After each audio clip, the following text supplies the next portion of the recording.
పెళ్ళైనా పండగైనా వేడుక ఏదైనా పట్టుచీరల ప్రత్యేక వేదిక వారాహి సిల్క్స్. వృద్ధాప్యంలో ఉన్న తల్లిదండ్రులను చూసుకోవలసిన బాధ్యత బిడ్డలదే. అయితే కొంతమంది బిడ్డలు తల్లిదండ్రులను అనాథాశ్రమాలలో, రోడ్డు మీద, చివరికి శ్మశాన వాటికలు కూడా వదిలేస్తున్నారు. అయితే వృద్ధాప్యంలో అమ్మానాన్నల బాగోగుల్ని చూసుకుంటానని హామీ ఇచ్చి వారి నుంచి ఆస్తి పొందిన కుమారుడు ఇచ్చిన మాట తప్పడంతో ఓ కన్నతల్లి కోర్టును ఆశ్రయించింది. ఈ క్రమంలో సుప్రీంకోర్టు సంచలన తీర్పును వెలువరించింది.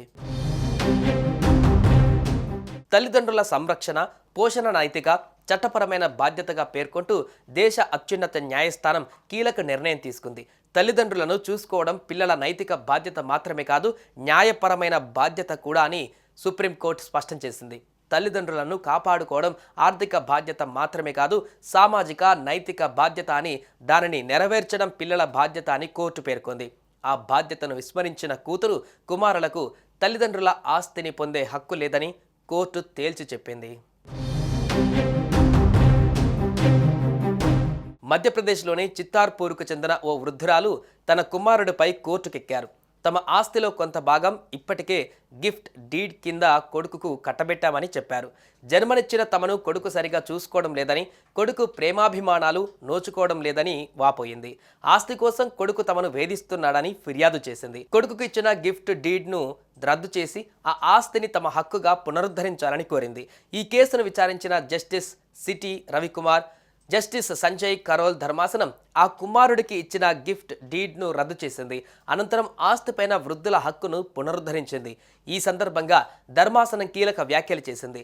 బిడ్డల నిరాధారణకు గురయ్యే తల్లిదండ్రులకు 2007లో ప్రభుత్వం తీసుకువచ్చిన తల్లిదండ్రుల వృద్ధుల సంరక్షణ, పోషణ చట్టం అండగా నిలుస్తుందంటూ పేర్కొంది.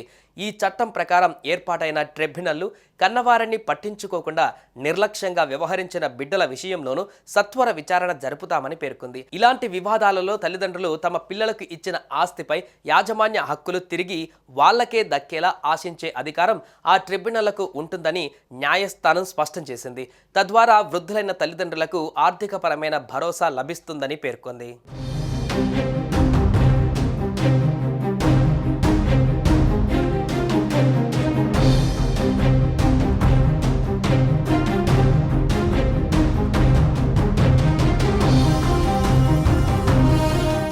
సుమన్ టీవీలో మీ పర్సనల్ అండ్ బిజినెస్ ప్రమోషన్స్ కోసం కింది నెంబర్కి కాంటాక్ట్ చేయండి.